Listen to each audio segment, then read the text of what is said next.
Sabi kaibigan, magluto tayo ng chicken fillet. Ito yung ating chicken breast. Ayan.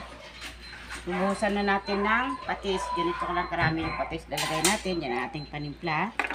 Tapos lalagyan natin ng bawang. Tapos lalagyan natin ng paminta. So, lagyan natin ng konting magic. Haluin natin. Kamayin na natin mga kaibigan. Malinis yung aking kamay.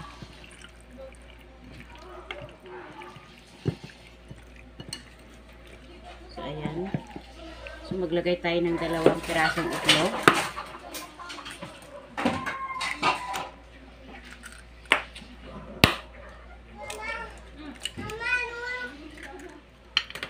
Okay, haluin natin.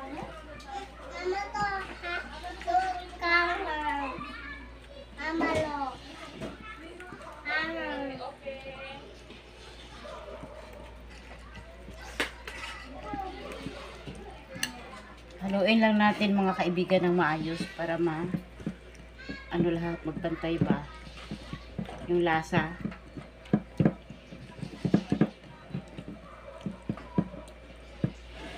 Ayan, so okay na yan mga kaibigan. At ito mga kaibigan, maglagay tayo ng chicken fry. Ito nga ilalagay natin, mas malasa kaysa harina. Haluin lang natin ng maayos.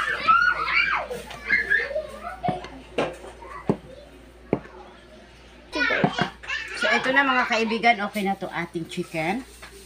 Ayan. Ito na yung ating kawali. So maglagay na tayo ng mantika para sa ating chicken. So ito na mga kaibigan, mainit yung ating mantika. Maglalagay na tayo. Itong ating kawali. Magandang gabi sa inyong lahat mga kaibigan. Ito, magluto tayo ng panghapunan sa ating pamilya. Ayan. Mga kaibigan, balik ka na natin. Ayan. So, isahin lang natin ang pagbaliktad para maayos yung ating paggawa, maayos yung ating.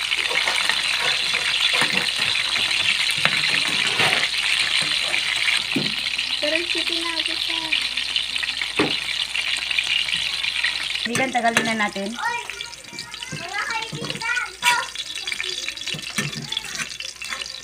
Ilaman ko lang yung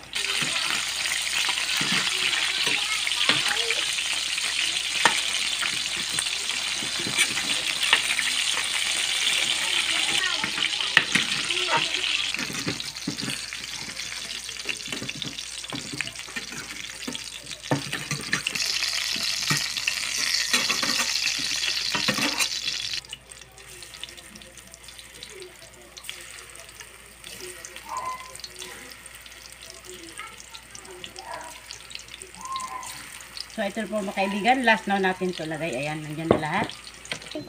So, ito na mga kaibigan. Luto na. Tanggalin na natin lahat. Ayan. So, tapos na tayo sa ating chicken pag-prito. So, dito mga kaibigan sa ating kuwali, maglagay tayo ng konting mantika. Gagawa na tayo ng sauce sa ating chicken. Lagay na natin yung ating sibuyas.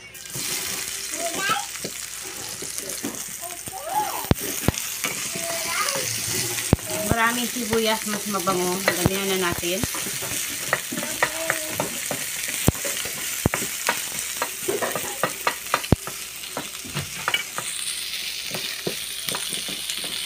Haluin lang.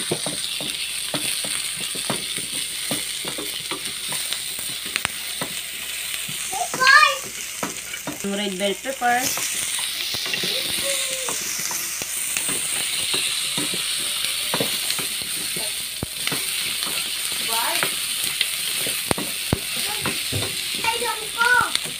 Lagay tayo ng konting tubig.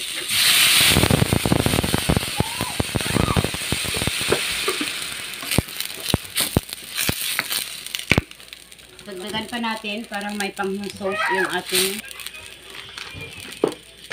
At maglagay na rin tayo ng oyster sauce. Hindi na natin masyadong damihan dahil sintado na yung ating chicken kanina.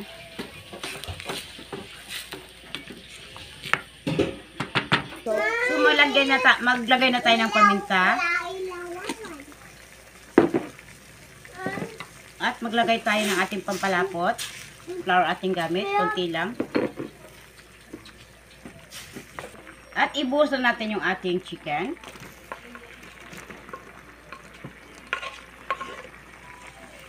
Ayan yung ating chicken fillet.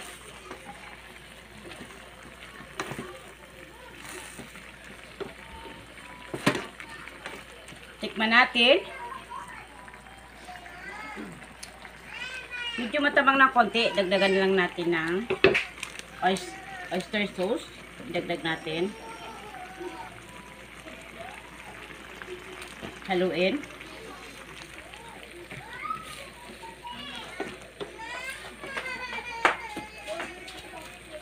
At tikman natin ulit. Yung sakto na yung kanyang lasa. So, mga kaibigan, okay na yung lasa. So, ito luto na yung ating chicken fillet. Magandang gabi sa ating lahat. Please subscribe my YouTube channel and paki-follow ako sa aking Facebook page. Malo de la Cruz ang my YouTube channel, ang aking Facebook page, Karinderya ni Malo. Magandang gabi sa ating lahat. Thanks for watching mga kaibigan. Bye-bye. See you next vlog.